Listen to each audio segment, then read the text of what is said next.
Hello, everyone, and welcome to our Compassionate Chats.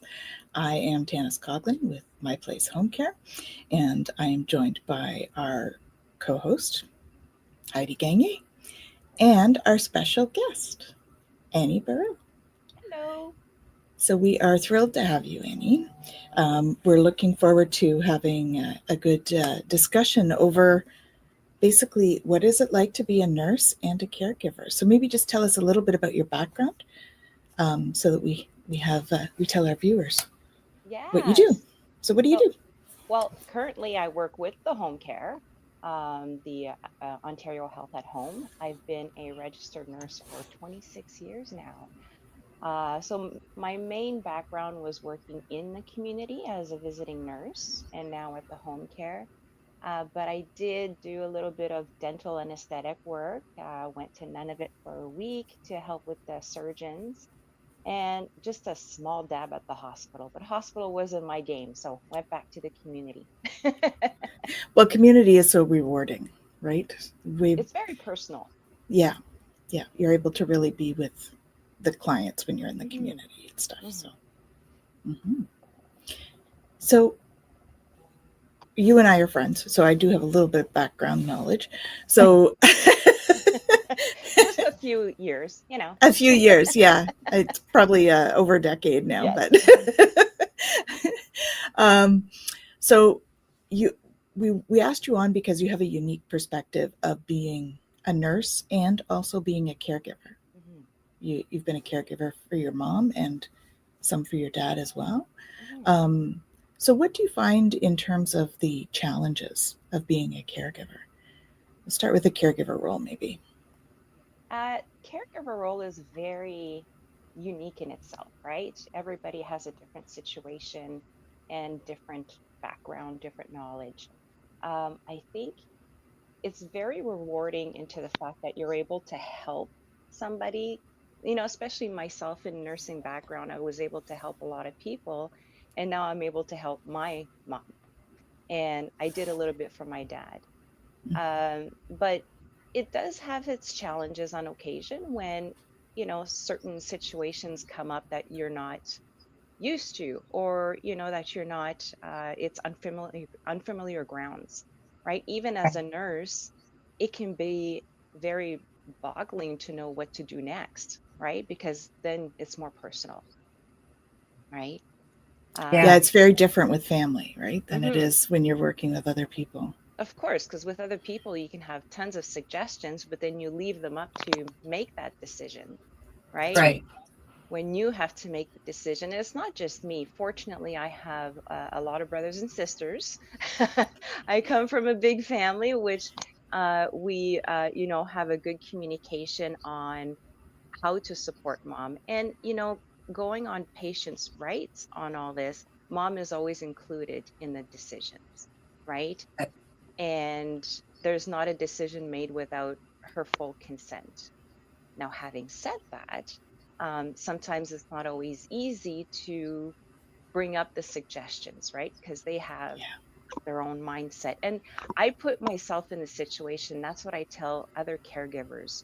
I say, imagine somebody telling you, oh, you can't live at home anymore. Oh, you need a personal support, or you need this. And you're thinking, hey, I'm not that bad, right? So you're putting Yes. on a reverse of yourself. So it's to have the active listening, right? And I find as well to talk about it sooner than later, right? Don't wait till Yeah. something happens. Say, and there's many scenarios, right? So we can't account for all scenarios, but have that conversation with your support system. What would Mhm. happen if this happened? What would happen in this? And then talk to the person him or herself, saying, "Hey, mom, like for my mom, um, having a PSW at first. Yes, she's had some in the past, but these were male this time, right?" And Mm, she's like, "Oh, I said, well, mom, they're professional like anybody else, right?" So Right. having that mindset of saying they don't see bodies like another person would see, they see a person that needs care and they're compassionate and trained to do that. So having that conversation and reverse it a little bit into they took that job to care for other people, right? Mhm.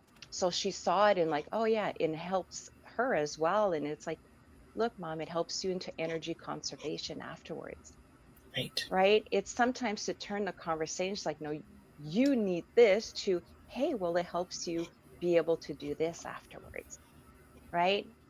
So, and she's given so much in life that it's good for her to be able to receive, right? So, And isn't that's sometimes the battle, right? It within all of us, within all of Yeah. our is to actually receive or yeah, to ask for help. yeah. Those can be very difficult. The hardest As thing a to do. as a client or a patient, Mm-hmm. and also as the caregiver to ask for help, Mm-hmm. right? We're going into like Caregiver. caregiver burnout. Yeah, Yeah, is a thing, right? And yeah. so you must run into a lot of that, I would think, with your work as well, dealing with caregivers that are very Oh, stressed. definitely, definitely. And I find, a lot of times it's dealing with the situation at a later time, right? Where it's kind of like, I need help now, right? And Yeah. it's like, well, yes, you do. So, but then there's steps to take, right? And Mm-hmm. to, again, active listening and provide other resources in the community, either through their OHIP or private, right? In the Right. meantime, Yeah. right? So, And yeah. I think that's something that people need to be aware of is how quickly burnout can happen and how important it is to kind of plan ahead and start thinking about it before you get to Mm-hmm. that level of, oh my gosh, panic, I can't do this anymore, I'm falling apart. And I think this time of year is also very difficult because if you are a primary caregiver for a loved one, it's the holidays are coming and there are more responsibilities, especially if you're a parent yourself, and or just a very active member in the community. You're always going to have responsibilities this time of year, and it's really, really hard to say no to things that you've been doing for 10 years because you're taking care of your mom or your dad or an aunt or an uncle or something like that. So I think you're very right in saying it's really important to start thinking ahead and plan ahead and to have these difficult conversations. I've started to have difficult conversations with my parents because they are in their mid 70s and moving into their late 70s. So, I mean, the things I've learned in this job, I'm like, okay, so this is what we need to do, mom. And it actually has gotten her thinking a little bit more realistically in what she needs to do, which then will help me advocate for her later on when she might need it. So I think planning ahead and talking about things now is really important too. I agree. Mm-hmm. Definitely. Mm-hmm. And And like you said, sorry, no, like please you go said, ahead. Heidi, it's okay to say, I'm not putting up Christmas decorations this year. You know me, Candice, I love Christmas a lot. Yeah. But really, if I put Christmas decorations, it's for me right now, right? Right. So my mom, she loves Christmas. So let's decorate her house. I'm often there and a lot of people go there. So look at it as well as a caregiver at a different perspective that I don't need to have the bells and whistles here while I can have it at mom, right? It's And true. it It's helps okay to her. say. Yeah. It helps cheer her up. Mm-hmm. Yeah, for sure. And all the workers going in, right? Yes. Yeah, As well. exactly. Mm-hmm. And I mean, this time of year is very difficult. We will be talking to a therapist and counselor later this month, and we're going to be discussing depression and loneliness, and particularly around this time of year where it's very, very difficult for people. So thinking about, you're going to your mom's house and you're taking care of her, but putting the decorations there where it will remind her every day of happy times and happy memories. If Christmas is a happy memory, for some people it's not, but taking that into consideration. But just something simple like that is putting up decorations that you might not think about, because Well, that's what they used to do. and at the very least, it's going to tell your mom, you love her enough to decorate at her place, right? Yeah. So she can think about that each time as well. So So in your position and with home care, the you deal with a lot of like sort of the legalities. So I just want to touch on the human rights thing. You mentioned how your mom is always involved in those decisions and all of that stuff. Just because it's Human Rights Day, maybe we can chat just a few minutes about like POA, substitute decision maker. What's the difference? So what kind of things do you encounter? Because I know as a case manager, or I guess you're a care coordinator now. Is that the Yeah, title? a care coordinator. I work at intake, so I don't deal with having caseloads of my own. So that's, we don't touch too much on the POA and SDMs and all that, but it's still a position where when we do an assessment and they say, well, no, mom can't answer those questions, but there's no diagnosis of dementia or anything. So we have to take into account that she can, or the person can, at least give us permission to talk to their, substitute decision maker, the person, right? And yes, it is important because substitute decision maker it goes like there's a hierarchy, right? If Mhm. somebody cannot make the decision, I think first is the spouse, and then it's the child, and so on, right?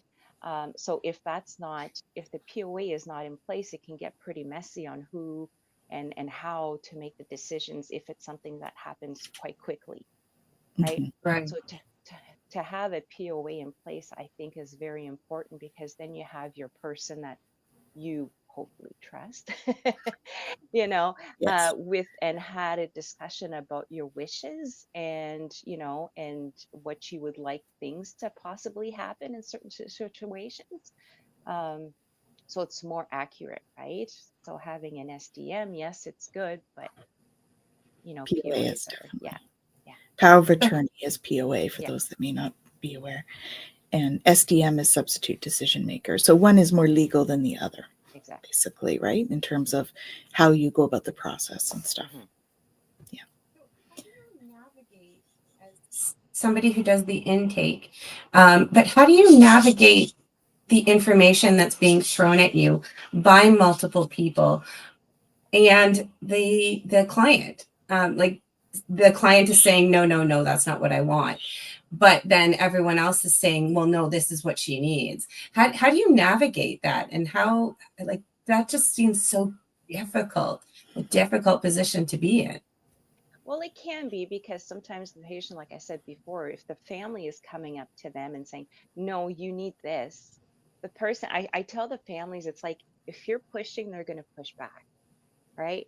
So Yeah. sometimes it's multiple conversation that they have to have with their loved one and different ways of saying it. And sometimes when I talk to the patients like, no, I'm okay, I can do that, then I as well advocate for the family too in a way where, hey, well, if you can have somebody do that, then they'll have more time to do this for you, right? Yeah. And what would happen if this caregiver burns out or something happens so they break their leg and they can't walk? You know, who will be your support system? Who's your backup? Right? So Mhm. sometimes it's successful to have, at least a little glimmer where you can have a care coordinator go do a home visit. And then those care coordinators that work in all the specific areas, like at intake, we touch kind of like everything, right? Um, the district care coordinators they're known to their area, right? So I know when my mom's care coordinator came, it was funny because she kind of had a verbal diarrhea Yeah. of of having of having all this information of services that is available and support system and links, and she says there's more if you need, just give me a call if there's. So they're very knowledgeable and very respectful, right? Because they deal about that every day. So it's about active listening on both sides with the family and the patient. And, and sometimes it's take it baby steps. And sometimes the referral will be closed and then the patient gets to think it over and then calls back, yeah, maybe I should. Right. And I had listened to a documentary a while back and it was a senior. And she says, I have the right to live at risk too. It's my Yeah. choice. right? I know for the people around, it's very scary, but it is a choice that if cognitively they're able to do, they can, right? So Right. I think if that happens in that perspective, then the support system has to be like, well, in case this, like, talk amongst your support or even yourself, do the research, Google short-term respite at a retirement home, crisis placement for some, right? But if you need Mhm. something more urgent, or hire privately, are you able to hire privately at a short time until the home care is in? So as a caregiver, if the person is really resistant, which I get, some people feel like it's their loss, they're mourning a loss of their ability to do things, Yeah, Yeah. their right? independence. So they have to go through the mourning process too, right? So Yeah, it can take some time before somebody is willing to accept some care, and then they see, okay, that's not too bad. But as a caregiver, sometimes it's good to prepare in the background. What are other resources out there? And there's a lot, so it can get really confusing. But if you can call your home care people and say, give me information, talk to your doctor, even if it's mhm, your own doctor, get counseling for yourself, right? There's support group for counseling for caregivers. That's a uh, big important one too. yeah, so there's a yeah. lot of resources out there, and sometimes it's to reach out, try them out, and email them. What services do you offer? Just have a list, just a background list, just in case, right? So I know we do that. My place home care, we've done a lot of like temporary care while they wait for a place in either long-term care or in a retirement home. I mean, we've done that multiple times, and it's nice to know that we can, for the most part, move quite quickly to get somebody in place should something happen. And which is wonderful that we have that ability. But yeah, we do that a lot. We that emergency temporary care that just gives them that little bit of respite and that little bit of extra. And you know what? It might actually help them to see what it would be like to have that permanently there, and it might actually help change their mind. Hmm. Say, oh, okay, you know what? Not having to go and make my toast, I kind of enjoy this. mhm. It's kind of better for me. I feel better. I feel better about moving. I can move when I need to as opposed to have to. So I think that's also a nice thing that comes from it as well. Oh yeah, and I know my mom is used to be a really big cook. Like, she used to cook for the whole family every Sunday. We used to go there every birthdays. And there's a lot, and like my husband says, people get new pair of shoes, you guys get together, right? So that's how often we get together, even for, like, that's what our parents instilled in us at a very young age. But now she loves having her cooks around. Right? She's like, She's done her cook duty. right? But it was hard at first for her to let go of that, right? Because it was her thing, right? Mom's Right. spaghetti sauce, mom's, kind of thing. So now, yes, we do the spaghetti sauce together.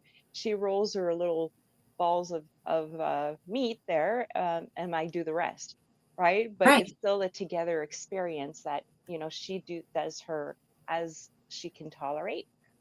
Hmm. But now she's really happy to have her cooks, all the time, because it takes her so long to do something too, right? So again, Yeah. it goes into the energy conservation.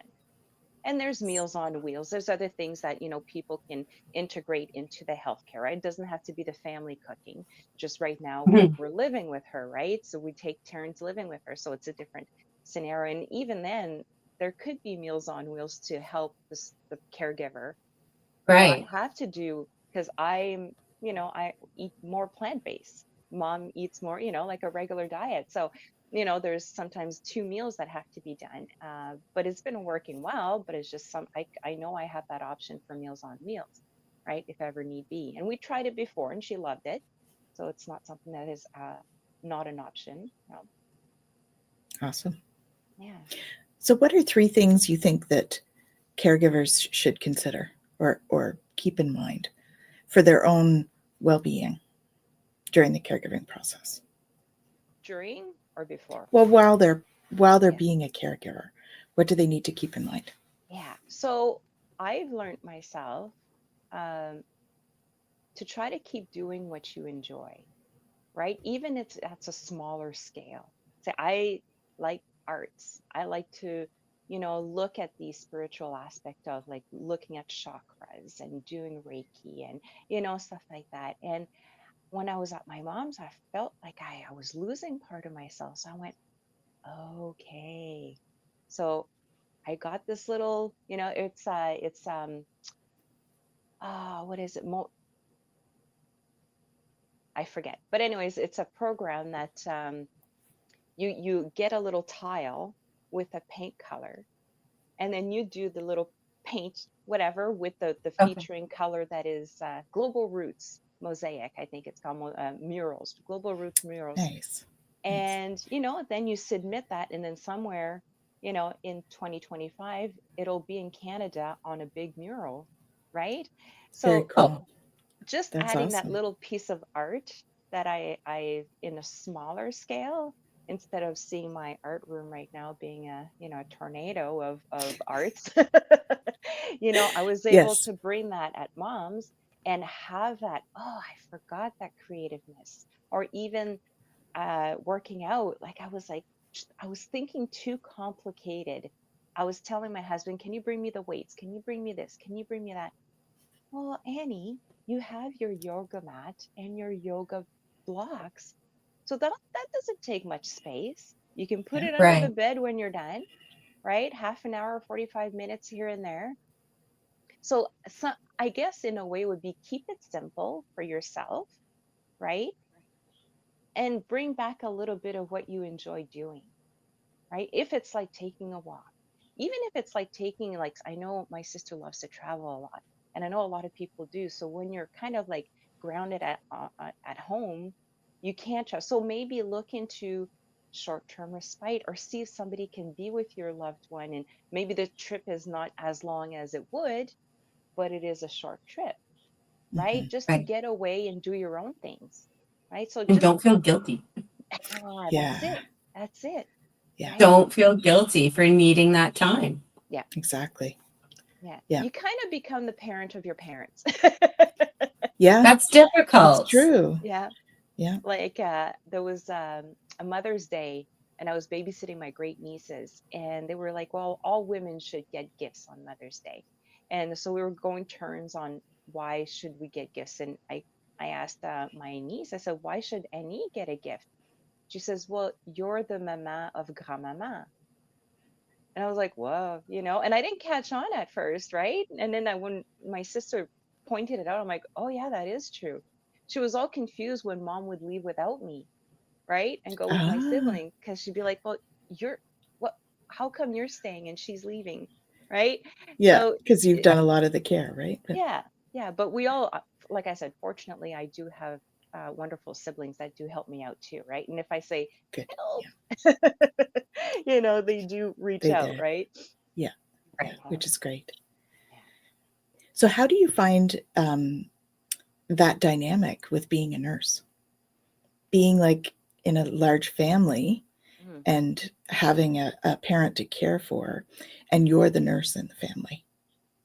Um, Is that a larger burden? Is it, y- how do you find that works? yes and no. I think at first, let's say for my dad, when he was sick, it was very new to us, right? Our big dad, big pillar, was, paralyzed on one side. So he was very heavy physical care.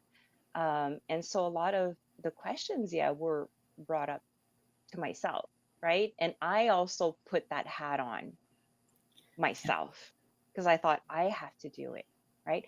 This time around, though, yes, I do take care of most appointments, but there's a lot of appointments that it's like, the brothers can go, or whoever's with her can go, and I am able to let go of the fact that I'm the only person, because they have a lot of the family have ideas that I didn't think of, Hmm. Right. right? So it's also, yes, you can be um, I guess a guide, but you also have to take the um, the suggestions, Yeah. of other people. Don't put that much pressure on yourself, right? Because there's a lot of things that my sibling brought up, and I'm like, oh, yeah, I didn't think about that. Or, yes, thank you for reminding me. I forgot about that.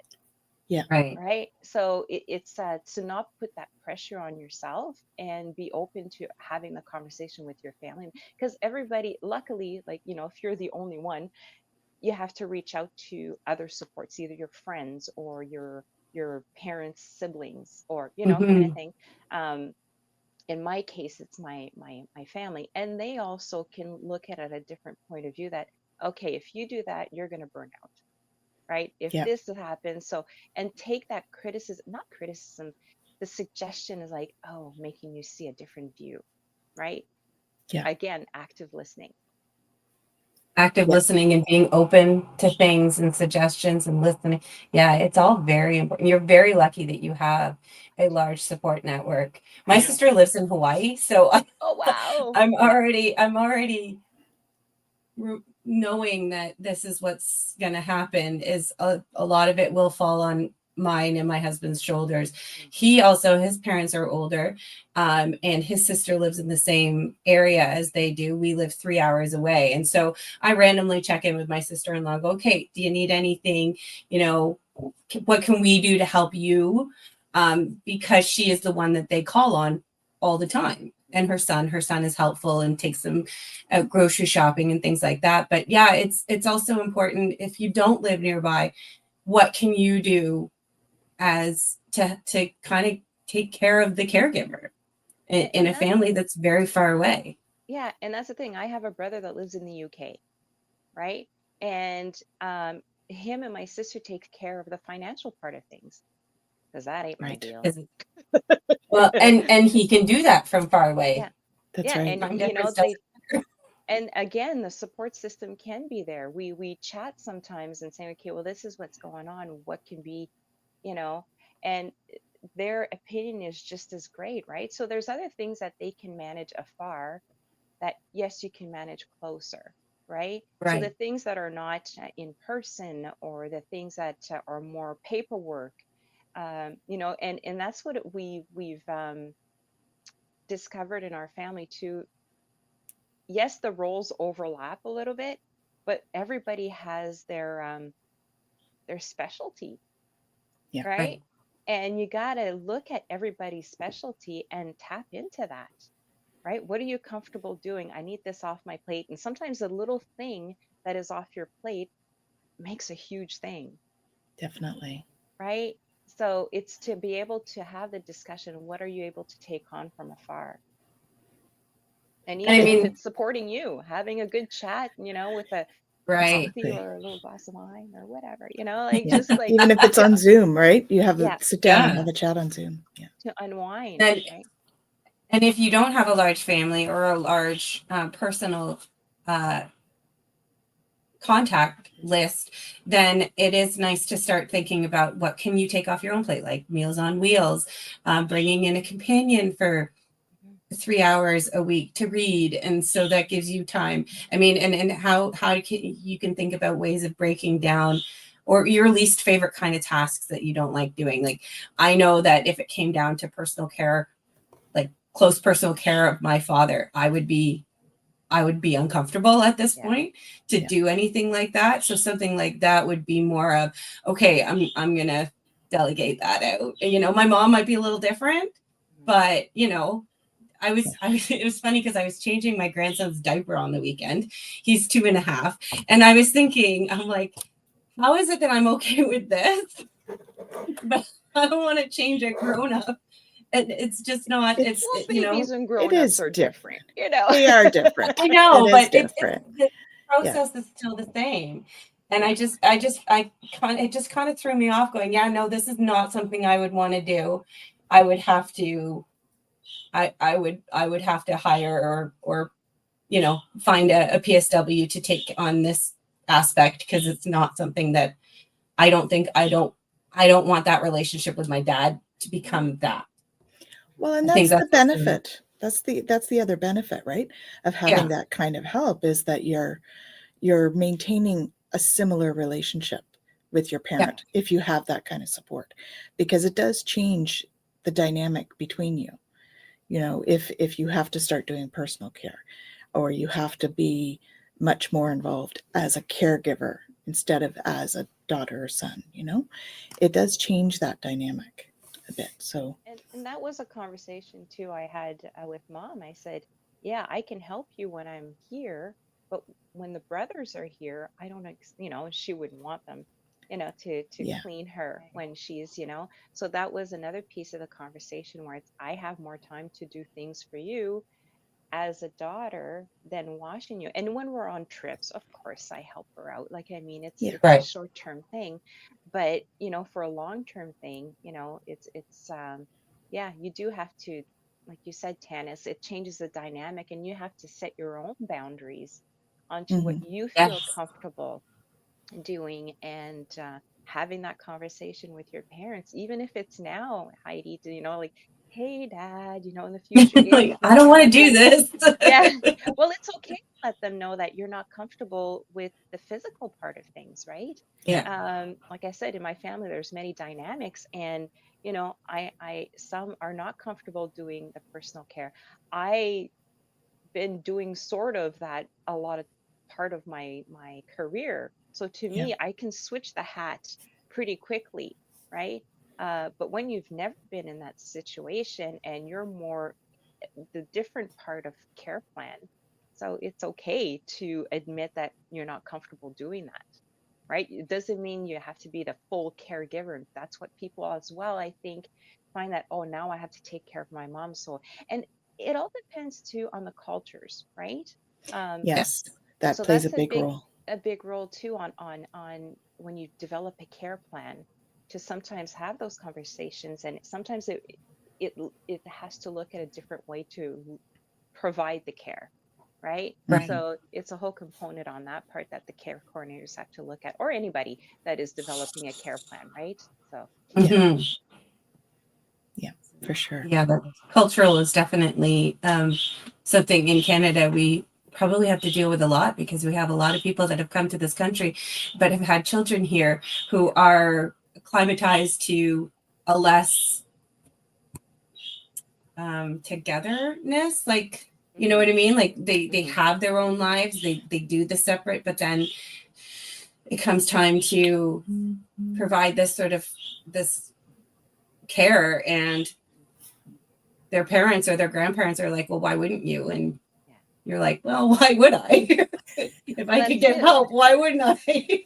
That's Well, it. that's And I where think think, that that's communication comes in yeah, too, right? yeah. exactly. And staying firm, like you said, Annie, boundaries. Mhm, Boundaries are really important. I've learned a lot about boundaries in the last couple of years, and I think mhm, um, knowing now that this would be my boundary, I will say that to my dad. Sorry, Dad, I'm not doing it. Yeah, So we'll talk about what we can do if that ever happens. But yeah, it's and boundaries are also, I important. think one big piece of being a caregiver as well, um, you have to remind yourself that you did the best you can with the information and the situation that you were in, right? yes, Exactly. Because sometimes you have time to plan.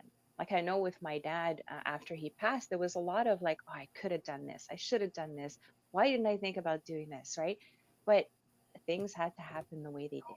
Right. And we learned from that.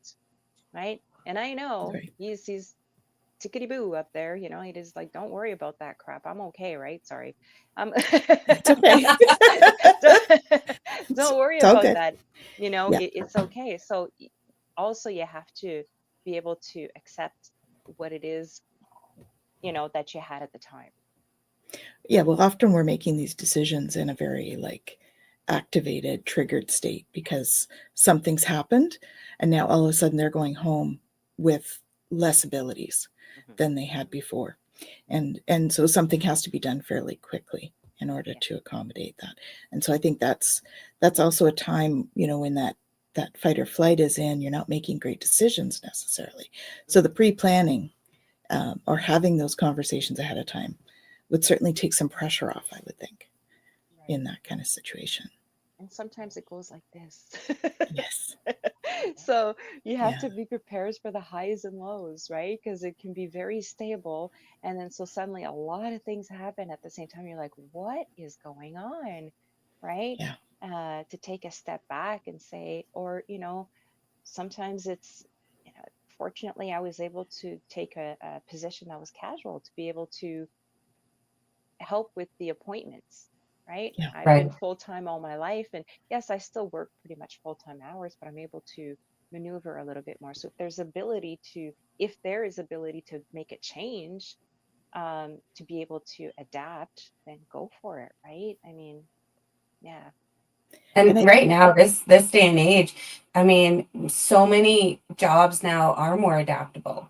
Hmm. We learn how to do this. We can do calls this, like on Zoom, on Teams. You can do so much more where you're not forced to be at the office 9 to 5. Well, unless you work in retail or restaurant, like sometimes you yeah, there's can't. some exceptions, of course. Yeah. There are some exceptions, but the world is a little more accepting on that, which I think is amazing. And also, I think, like you said, going to the work, talk to your bosses, your managers. This is Yeah. the realistic thing that it's going through my life right now, right?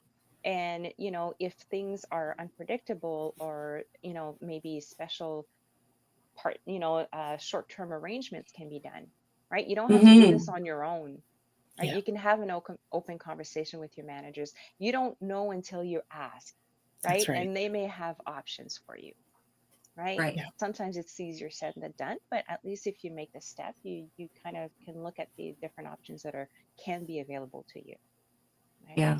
For sure. Yeah. So yeah, And I think tapping one in. one other note I think that's important to mention too is, as a caregiver, really helping your parent or your um, Loved one. like whoever you're caregiving for, help them to stay as independent as possible. Hmm. There can be a tendency to go in and think, oh, they can't do this, so they can't do anything. Hmm. Right? We Yes. tend to go in and want to do the save thing. We want to save the Hmm. person. And that's not necessarily beneficial for any of the people involved. Yeah. And Right? I was told that by my brother. He's like, Mm-hmm. Annie, don't be too, how did he word that? Don't be too giving or something like that. You're right. It's like, oh yeah, Right. yeah, she can do, because I Yeah. I think as a woman too, we tend to just Yes. charge on and take Yeah. care of whoever's in need, Yeah. right? So it's good to have that reminder, like, hey, tone it down, girl. Yeah. Don't need to be a superhero. Well, Yeah. and you don't want to take away their ability to do it. So, like, for Yeah. instance, if they can wash their own face, like, you want to Hmm. make sure they're still washing their own face. Don't take over and start doing it. Like a Yeah. small example, but because then all of a sudden, maybe they can't raise their arms that high anymore because they haven't been doing it on a regular basis. Hmm. So they tend to lose some of their ability. Well, you don't use it, you lose it, If you right? exactly, yeah. And So it's that's more when important. they're seniors. Yeah. Definitely. Yeah. Awesome. So, any final thoughts, Annie, about what it's like to be a caregiver? It is a difficult job. I'm not going to lie, but it is also very rewarding, right? And, make sure that you take little times for yourself, even if it's a 5-minute meditation when your parent has gone for a nap, go for a Yeah. walk, or, do something that you enjoyed, even if it's a smaller scale, and do your research, right? Look to see what else is out there.